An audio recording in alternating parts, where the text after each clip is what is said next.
Ladies and gentlemen, welcome back to the Fully Lacking podcast. This is episode 27. Couple ADHD weirdos and their producer just trying to get through life. I am your host, Drew. This is your host, Anthony. And behind the boards, behind the camera, third leg of the tripod, we'd be nothing without her. Producer Lisa is back. Round of applause. She's back in town, and we're glad that everybody's here and happy. How are you, dude? You doing all right? I am in the middle of trying to glow up, you know? The old signature producer Lisa gurgle The back snicker. there. She said, Yeah. What do you mean? I mean, Like Glorilla? I'm not too familiar with Glorilla. Neither am I. Put her in the comments. Too old for that. You know, I think after certain things end, you just kind of want to level up, you know? You kind of want to just take things a little, see what level you can get to with yourself. Yeah, you never want to find yourself in a parking lot by yourself with sushi and carnations. You know, I've been reflecting on something related to our last conversation on this topic. Okay. Because the sushi was a bad choice. In the moment, whenever you were kind of describing, like, I don't know if I'd consider it a breakup, and there's been something like rolling around in my head that I'm sorry, dude. led to it's valid. Okay. It's valid because of the time length. But what made it like a more of an emotional investment is the way that it was all structured from the very beginning was exclusive, texting a lot, seeing each other pretty frequently. And it kind of felt like a relationship off the bat because of all of those factors. And so therefore it kind of felt, because dating. No, I'm not saying, first of all, my facial expression just now is not what you're assuming it was. Okay. My facial expression was recognizing that immediately could be problematic. And it was. Your expectations were here. Because I was investing like that. Correct. That was kind of, you know. I got you. And it's the crazy thing is I acknowledged it in an early conversation out loud. Yeah. And, you know. I get it.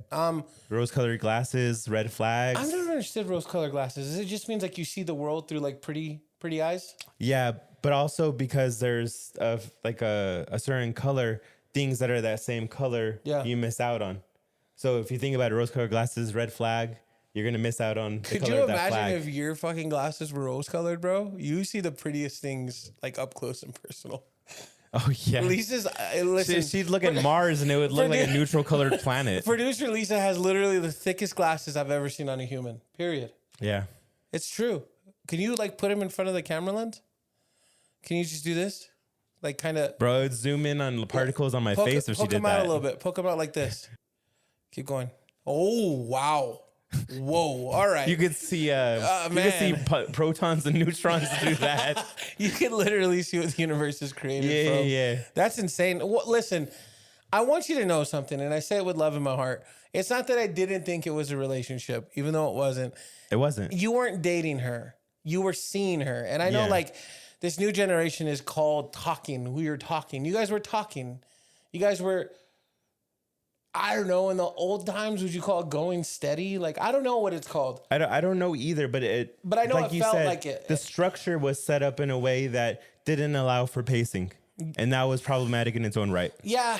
And you also went about it a very different way. And I was very proud of you for that because you really did take the physicalities out of it and you wanted to move like with emotions and feelings, and turned out she might have wanted a little something different. You know what I mean? Yeah. And that's okay. Listen, we all swing and we miss. The difference between the losers and Anthony is Anthony keeps swinging. I'm gonna keep It doesn't matter how many times he swings and misses.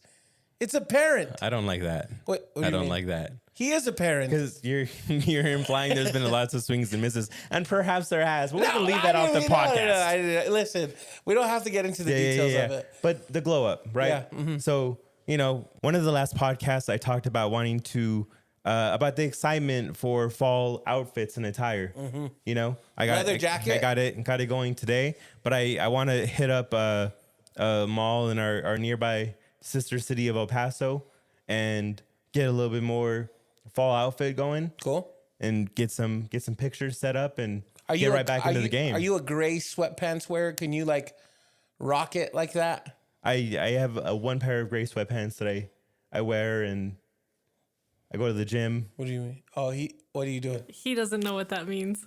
Do you know what that means?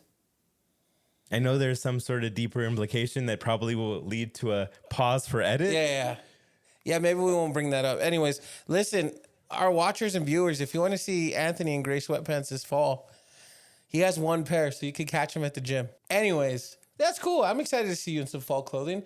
I wear shorts. And during fall, I wear shorts. During winter, I wear shorts, but I wear hoodies too. You're also wearing that shirt. Oh, you mean this one right here? This one right here? Well, that kind of leads me into like my catch up, right? I've had a busy couple weeks, man. Been some changes, a little bit that I'm working through, but also a big one for me was a very dear friend of mine and also a strong listener from like day one of the podcast, Trisha Roberts. She put on one of the biggest events her city sees every year. It's called the Battle of the Food Trucks. And I was very lucky to not only be a judge, not only be in charge of recruiting the judges, I was also able to host the event via the microphone. So I emceed it. And I will tell you this, probably 10,000 people passed through that event from 12 to 7 in one day, by the way. This is a one-day event. There was 27 food trucks. They all sold more. A lot of them sold out, but they all sold more than they did last year. This event has this community buzzing, bro. And I was so proud of her and her achievements and what her and her family did. And like the rock of a husband she has, fiance, soon to be husband, who just stood by her and like aimlessly did exactly what they needed to do to get this pulled off. And it was cool. It was really, really cool, but it was incredible. So I do want to say, I'm so proud of Trish Roberts and what she did. I'm so beyond grateful and lucky that I got to be a part of it. The way it was being described was that you kind of inspired it. Yeah, I get scared to even say that, right? Because I had an idea for an event, and when I was working side by side with Trisha, I had mentioned it years ago, and what she turned that idea into was something I couldn't have imagined, right? So that's kind of where you see me kind of get timid and like I'm a little, because I don't know, it's hard for me to, I don't ever want to take away from that for a second. What she did and what I thought of, although have a similar shimmer to them, I could have never accomplished the way she did. And I could say that humbly. Like I'm so proud to be able to stand next to her sometimes. She's awesome, bro. She's a really, really good person. So shout out to you, Trisha Roberts. I'm very proud of you. I hope you listened past the intro and you heard this. But I mean, I think that kind of like takes me into like this idea of like accomplishments and dreams per se, right? And for me, I had a big accomplishment on the same day. I dropped an album. And that album is called Him. This is a shameless plug. It is on all streaming platforms by yours truly, Drew Christopher here. DRWW, no E. But it was amazing because I went to the studio in El Paso. I brought out my engineer from when I was first starting music. His name is Sovi. Shout out to him, Black Diamond Productions. I am so beyond proud that although I may not be successfully balancing life right now, I was able to do some things with it. And that compilation of music was, I think you can hear the growing pains and the frustration, but also like the passion I still very much have for music. I wish I can get into my phone right now and read a text message that I got from a friend because it was amazing. Follow Joe on Instagram to see those. Yeah. They're all over my story. But they said something to the effect of like, you can hear that music helps you. And you can also hear that you've been distant for a little bit and you should probably correct that distance because it clearly is a fueling source for you. And it is. And so Him, the album, is on all streaming platforms, and I'm incredibly proud of myself and my team for what we were able to accomplish. Honestly, you've heard the album. You're probably my most known and infamous critic of my music. And if you can go back to the album I did, Unapologetic, in comparison to like the music I made recently, would you still say it was eh? You know the answer to that. Of course he wouldn't, because I took his advice and I ran with it. And I feel like I became a better artist, not solely because of you, but a huge part. Appreciate that. Yeah. What do you feel like have left to achieve at this point in your life? I mean, we're old. I'm a bit older than you. And, you know, milestones, a lot of the common milestones have been reached to some regard. Like, what do you seek for yourself? So I think to answer that question, I want to build a bigger foundation. I want to create financial freedom for my fam, for sure. I want to spend more intentional time with my guy, my little man, you know, and I don't want my music to be in the forefront of it all, but I need it to be important to me, because I think something that I realize on a daily basis is like, I'm currently not the best version of me, and it fucking pisses me off. It makes me so mad. And these milestones that I have yet to set is, one, to discover what that looks like, and if it's even attainable, because I do feel like I set unrealistic expectations for myself, like for how I should be. And I don't set those expectations for the people around me, which is probably fucking problematic, right? But I also know that I need to make sure that I'm still like true to myself. So like the business that I'm running and like the strides that I'm making in my personal life, like I still need to remember that I you know, give yourself a little grace. You know what I mean? Like, it's not all going to be perfect tomorrow or next week or next month or next year. It's really the issue, right? Like, I think ADHD and ambitiousness is a deadly combo, because we try to dip our hands into so many, not cookie jars, I feel like that has a different inference, but like into different ventures. And you want to be the best at all of those ventures. Yeah. But there's just not enough time or energy in the day to really accomplish that, you know? You know, wanting to do the best with the podcast, wanting to be the best at work, wanting to be the best dad, you know, hopefully wanting to, you know, have the best relationships in life. And so you spread yourself, I spread myself too thin, and somehow we still reach these achievements. Be nice. I don't know what kind of butter knife I need to use to spread myself thin, but it might be nice to yourself. Might be a healthy diet and exercise. That might be the butter knife I need. Possibly. Yeah. I mean, I'm sure that's one of your things you're on and off working on, right? I even say it in the last record on my album.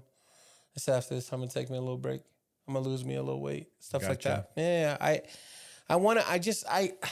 Bro, listen, I want to sometimes pull out my hair, because like, I don't know if you could relate to this. And I don't know why I'm getting all teary-eyed about it, but like, sometimes I can't get my fucking head to shut up. You know? Like, I sometimes just want to have a single thought. Just one thought, one time. And I could never do that. And it's like the worst because of who I am. Like, I wish I was an introvert, and I wish I wasn't so fucked up sometimes, because I feel like because I'm fucked up, I overcompensate and I have to be great. I can't be anything but fucking great, because if I'm anything but great, I am just a product of my environment from which I came. And I know that sounds fucking idiotic and there's no logic to it and it's not rational, but like none of those words have anything to do with my character anyways. Like it's hard, bro. It's hard. And like, I'm raising a son that I'm trying not to force those ideas on, but I'm trying to lead in an example. And like, I just, it's just such a hard balance. You know what I mean? You have to, you know exactly what I'm talking about. You know? Yeah, it's a constant narrative in my head. And depending on my mood, it can load me up and make me feel good. Like I'm feeling pretty good today. Yeah. Or if it's a different mood, it's just loading me up with those kinds of thoughts and it just sinks me. Yeah. So it's just a teeter-totter between these two alternate states that I have. And it's not fun. There's not a steady baseline for me to return to at the end of the day. Yeah. I could just count on this most days. Yeah. And it's a lot to manage, especially when things are going on. And things have been going on for the both of us. So yeah. I think the hardest thing is like, I don't know how to like admit like when is when. Like sometimes I will fucking beat a horse. Like not literally PETA, chill out. But like I swear I will beat that thing. Like I don't know how to like stop sometimes. And it's sometimes been to my detriment. I've never seen, I don't want to say I've never seen failure. But I don't necessarily think I identify it as such. And I think it's because I don't give myself the chance to realize it. Like, business has been really hard. I didn't get a fair shake. And it's frustrating because I guess I also thought I was going to get a fair shake. Yeah. You know what I mean? That's the issue there. And so I had a very fogged picture of what this was going to actually look like. And like on paper, I'm like fucking killing it. But nah, dude, like it's been tough. The fog clears and you're veering off a cliff. Yeah. And I think it's like the same with like identifying problems in my personal life and like identifying like holes in like my parenting approach. And like, I'm in a weird position because I don't have anything to base my fucking life off of. Like, I don't have like it's just like everybody else. I'm not trying to be woes me. Everybody has a hard life. Everybody has a hard story. Everybody has a sad, something. So in no way do I think I'm special. What do you mean, like a stable factor right now? Well, not even that. I don't have anything to base it off of because I wasn't shown any of the shit that I'm experiencing. My parents didn't build a fucking house when they were in their early 30s. You know what I mean? Like they didn't strive so that their son could be fucking private or homeschooled. They weren't business owners. They didn't have goals to own real estate. Like those aren't things. The irony is, I brought up achievements as a topic and failure became the focus. Yeah, my bad. Maybe that, no need to apologize. Maybe it just speaks to, hard times. Yeah. You know what I mean? Yeah. But I think that in light of that, like, helping run the food truck fiesta, putting out an album. Food truck battle. Episode 3. Anyways, go ahead. Food truck battle. 3. One more time. Say it right. Helping out with the food truck battle 3. Yeah. And, dropping an album. Yeah. Those are still a testament to perseverance and resilience, right? Even in the midst of chaos. Yeah, it is. I'll lighten up this mood real quick. What's up? What did a piece of sushi say to a bee? What? Wasabi. You really hyped that one up, and I'm utterly disappointed. Wasabi. A patient has had a good knock-knock joke, and I wish I could remember it. I feel like it's better. Wasabi. No. Pause for bad joke. Edit. Oh, it was good. It's staying. All right. Anyways. Yeah, I mean, like how Dictator over here said it's staying. It's the second podcast in a row you addressed me that way. What about Kim Jong-un? I would do signs with my hands, but I don't want to offend anybody. What about you? Like, what are some of your like goals? Like, with some things that you're like trying to staple down? I mean, we can start with the obvious one. Is romantic relationships. All I want you to do is keep your options open. The dating world specifically is a melting pot. There's a bunch of different personality types and types of women. And I think that you need to keep your mind open. You have to be willing to experiment with different types of women. And what I mean by that is like, it may not be your traditional ideology of what you think it's going to be. But my dreams told me that it was going to be a woman who is slightly shorter than me with dark hair and petite. And so I haven't let that go. All right. I haven't let that go in my head. How many petite, dark-haired women have you dated? Not as many as all right. I gave off. Okay. With that. Yeah, that made it seem like you've just been running through brunettes, my boy. You haven't. I'm going to say it here.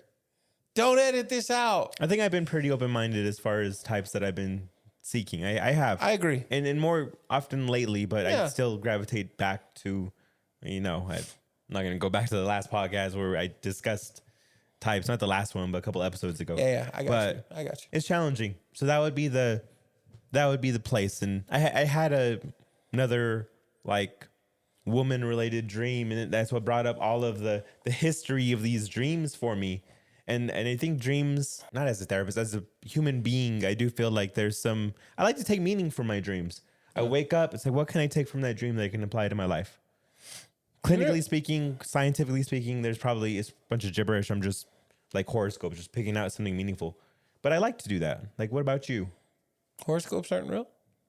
Sometimes they're like spot on for me. They're phrased ambiguously enough to convince everyone that it fits them. So the author paints with a big brush. It's some broad strokes. Yes. It's because I had used another idiom with Drew earlier today. He insulted my intelligence. I don't paint. You insulted your own intelligence, but see, that's first of all, take some ownership. All right, at least take it. He said something like broad strokes or broad shoulders. What did you say? Painting with too broad of strokes. Painting with too broad of strokes. And I said, the fuck does that mean? And he said, if you use a bigger brush, you get bigger strokes. And I was like, all right, I'm not painting. At a work meeting today, my big boss used the phrase throw the baby out with the bathwater. I brought that up with somebody recently. They'd also never heard about it. And it's okay. Maybe we're birds just of a dumb. feather flock to, yeah. Don't tell me who it was because then I'll feel bad. I'm going to tell them what you said. And then you could feel bad. I don't know. What kind of, have there been any dreams that have like stood out to you in your memory? Or are you not much of a dreamer? I don't remember dreams very much. Usually like bad dreams. Okay. But like. Chucky? No, like me getting offed. Like freaking lit up by somebody. I don't know why. You running down the alley and someone blasts you with a shotgun? What? Lisa's got some. Say it. What are you saying? Just that you have bad dreams. Yeah, I wake up pretty wild, huh? Yeah. I would like wake up in a sweat, in a cold sweat? I don't know about a sweat. More frantic. I wake up frantic. Sometimes McNabb is just standing next to my bed, and I'm like, oh. And he's like, hello. And I'm like, why? It's funny you did that noise because it reminded me of the. I imagine you waking up in your sleep. Where's my gun? You know? I don't know. I'm not even like that bad of a, like I wasn't like gung hoing it when I was a younger dude, but like I mean I was in some shit, but like I don't know. Maybe I'm fucking downplaying it. Maybe I was in some real shit. I don't know. But like my dreams are usually pretty messed up for sure. Gotcha. It always has to do with death. All day I think about death. What is that from? Shane Gillis. He said that he saw an Australian goth. Oh yeah. Gotcha. And like I'm not good at Australian. How do you do it Australian? What's your best Australian impression? Crikeys. Here you go, Jimmy. That was for you. Lisa, you have dreams? Any? No, not that stick out to me. God, we're lame. That was a dead duck in the air right there. Look. Wait, what in the? Whenever you throw a football and it's like a wobbly, dead duck in the air. That's a new one for me too. I might have made that one up. Where did you find these? Like, what? Do you have like a book at home? I might have had an idiom book at some point as a child. That's an uncooked cherry in a pie. What? That actually could be a good one. Yeah, I don't even know what that means. Like a missed detail. I like that. Oh, I just made it up. Yeah. That apple still has peeling on it. What do you mean? What? You can do anything. You can do anything. That's the beauty of those, you know? Yeah. I've had a lot of like nightmare dreams too. I used to say nightmare as a kid and people made fun of me a lot. What? Nightmare. That's how I would say it as a little kid. I know. I said that the first time. Nightmare. Like I was scared of Chucky as a kid. That's like my arch nemesis. It's Chucky. I would have dreams with Chucky. I try to swing and my arms felt too heavy and I couldn't do anything to him. I think in dreams you can't swing. Yeah. Something prevents you or like you run very slow. I've had livid dreams, I think they're called. Lucid dreams. Thank you. See, I'm not as smart as people. No, that was smart. Livid is angry. As angry? Ah! Yeah. But I can catch myself in a dream sometimes and I just zoom up in the air and fly. I've also done things where I raise the dirt off the floor. Waved. He said, Bye, Felicia. Bye. I'll be fine. He'll be fine. I think that's super, super cool. You can train yourself to do that, but probably not in your dreams. I wouldn't. The only time I remember, like, I'll talk to myself. Remember I told you that one time I remembered my dream? Yeah. And I was like, I could do that. And like Dreamy was like, no, you can't. It's either death or self-hatred. Yeah, I was. Oh, wow. You okay?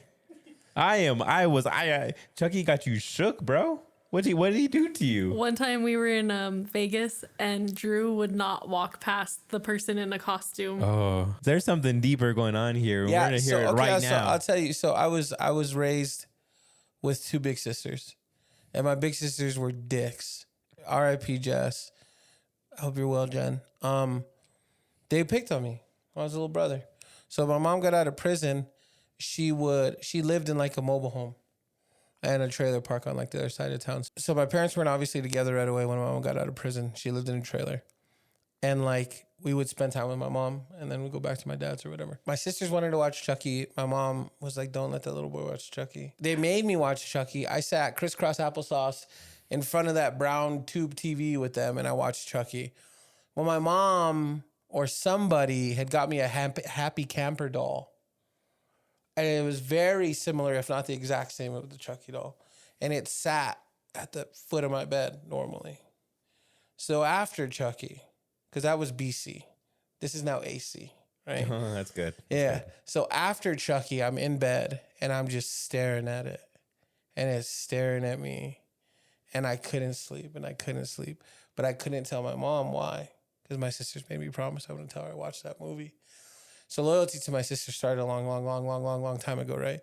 And so finally, my mom was like, yo, what is wrong? Like, you haven't slept for like 6 days. What's going on?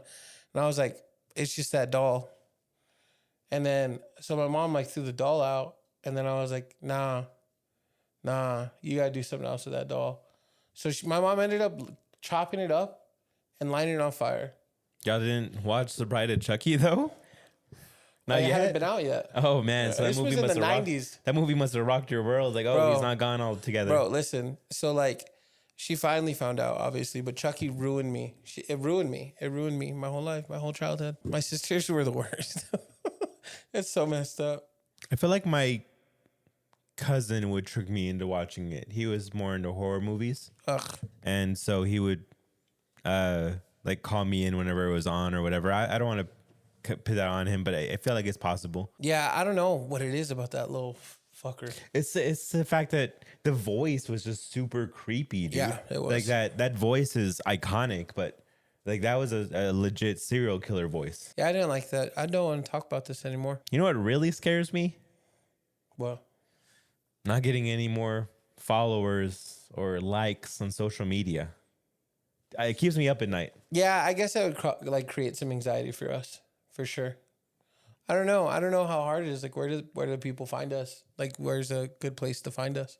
I mean, if you're looking to alleviate our fears, you can find us on alleviate means to make them go away. Oh, I know what it means. Okay. If you really wanted to alleviate our fears, at Fully Liking on TikTok. Yeah.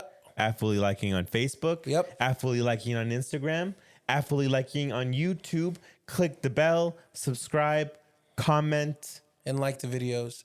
And look, don't make it weird, dude. I'm not asking you to freaking subscribe to my OnlyFans. Link in the bio. Just, Only mans. oh, hey, only. I don't know. You need some work on that name. But anyways, look, I'm Drew. This is Anthony. Producer Lisa's back there doing something. Fully Liking Like, podcast, baby.